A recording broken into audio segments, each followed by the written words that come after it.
It's a very mixed bag of feelings. On one hand, of course, I'm angry, frustrated. I find the sentencing ridiculous.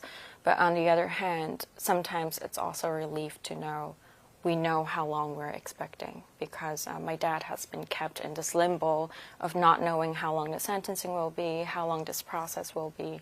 And I think for a lot of political prisoners in Hong Kong, they have also shared that a lot of the time waiting for the sentencing is really the most difficult part. But of course for me, there's also this part that I don't know how my dad has been doing, because we're not able to speak to each other or contact with each other, and not with my family either. So of course a part of me also really wants to know how he feels about it, how he felt like the moment when it was announced. But in general, still inside of me, I'm very angry that this is all happening. I think it's ridiculous. But at the same time, I've heard and seen in court reporting that he seems okay. So I feel a bit relieved about that.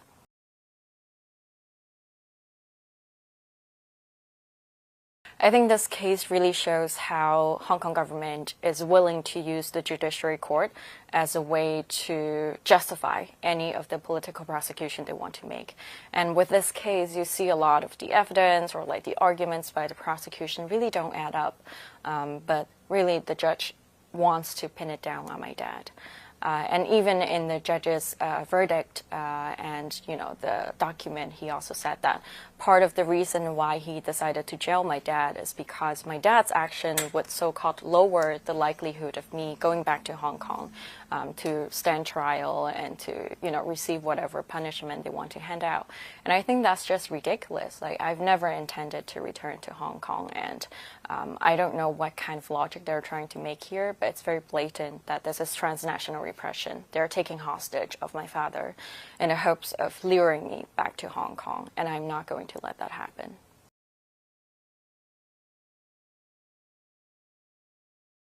Since going into exile, since the bounty, and of course now with this case, with the added layer of the court saying that we cannot contact each other, you suddenly realize talking to your family, it's something you always wish to do, but sometimes not everyone is able to do. So I think, in a sense, I really hope that people who have the liberty to talk to their family do treasure that. And at the same time, of course, now it's a lot of calculations and a lot of thinking whenever I try to reach out to people. And it's not only my family, it's also childhood friends, people I grew up with as well. And that's precisely what the government wants to do. They want to tear people apart. They want to tear apart the love you have for each other. And sometimes I think they know the reason that I want to fight for Hong Kong is because of people, is because of Hong Kongers. And they want to stop my love for people. So yeah, I will, even if I cannot talk to them, I will not stop loving people I love.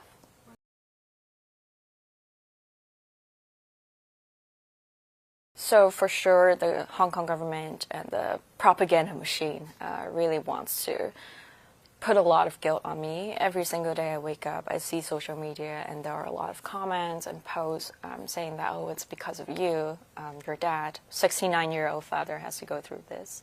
And I have to constantly remind myself that it's not my fault, but the regime's fault and the regime's purpose to do something like this.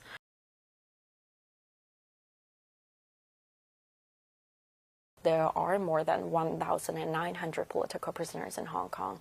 In fact, my dad, it's the 1,919th political prisoners in Hong Kong, but the numbers have already increased from there.